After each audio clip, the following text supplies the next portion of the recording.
They're learning more about a crash in Dundalk which killed 2 women last night. Yeah, the crash also leaves 2 young men battling for their lives tonight at Johns Hopkins Bayview Medical Center. ABC 2 News' Jeff Hager has the latest now on the accident. Jeff?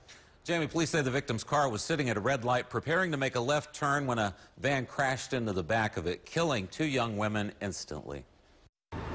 Emergency personnel draped the car in a tarp to conceal the horrific scene inside the wreckage after a crash which claimed the lives of 2 young women last night in Dundalk. What our officers have been able to determine at this point is that a minivan was traveling northbound on North Point Boulevard when it struck from behind a Honda. An employee at the nearby Thompson Dodge dealership, Mel Smith, heard the crash and ran to offer help to the 4 people who were back-ended in the Honda Prelude.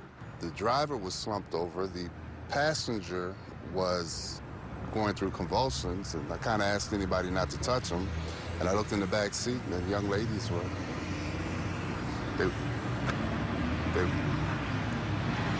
they didn't have a chance. 22-year-old Brittany Walker, pictured here, and her cousin, Gabrielle Pitts, apparently died upon impact. Brittany's family says the women were heading to a friend's house when the accident happened just a few blocks away from their destination. They have heard the van may have been traveling up to 90 miles per hour, but police say it's too early in the investigation to make that determination. Witnesses say the impact of the crash pushed the trunk of the car up to the driver's seat, sealing the fate of the 2 young women riding in the back. There was a frantic effort to remove the hood of the car to get to the young ladies. They got the guys out pretty quickly, and then once they got the hood removed, you know, all of a sudden, I guess at that point they realized that there wasn't a chance, so they just covered the car up at that point.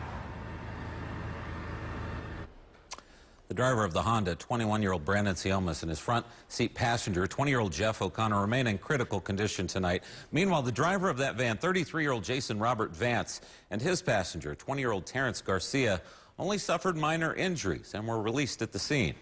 At this point, investigators say it doesn't appear drugs or alcohol played a role in that crash. Jeff Hager, ABC 2 News.